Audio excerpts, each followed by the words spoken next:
হঠাৎ করেই রাতে এরকম একটা খিচুড়ি খেতে ইচ্ছে করলো আর আমি বানিয়ে ফেললাম।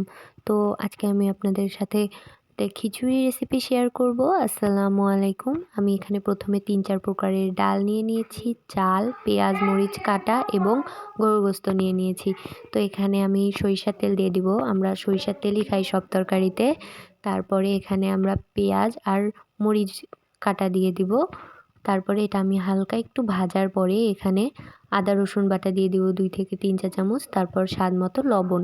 লবণটা দেওয়ার পরে আমি এখানে হলুদ গুঁড়া, জিরা গুঁড়া, ধনিয়া গুঁড়া আর পরিমাণ মতো শুকনো মরিচের গুঁড়া দিয়ে নিব। শুকনো মরিচের গুঁড়া দেওয়ার পরে আমি এখানে ডালগুলো ভিজিয়ে রাখা ডালগুলো নিয়ে নিলাম। পোলাওয়ের চালটা নিয়ে নিলাম। পোলাওয়ের চাল অনেক তাড়াতাড়ি সিদ্ধ হয়ে যায়, তাই জন্য আমি পোলাওয়ের চালটাই নিয়েছি। তারপরে আমি গোশত নিয়ে নিলাম। তারপর এখানে গরম পানি দিয়ে দিয়েছি। গরম পানি না দিলে টেস্টটা অন্যরকম হয়ে যায়। গরম পানি দিলে টেস্টটা অনেক ভালো আসে। তারপরে এই যে আমি নাড়িয়ে নিলাম, তো হয়ে গেছে আমার খিচুড়ি। এভাবে এটাকে নেড়ে চেড়েই বাটিতে উঠায় নিলেই হয়ে যাবে আমাদের খিচুড়ি।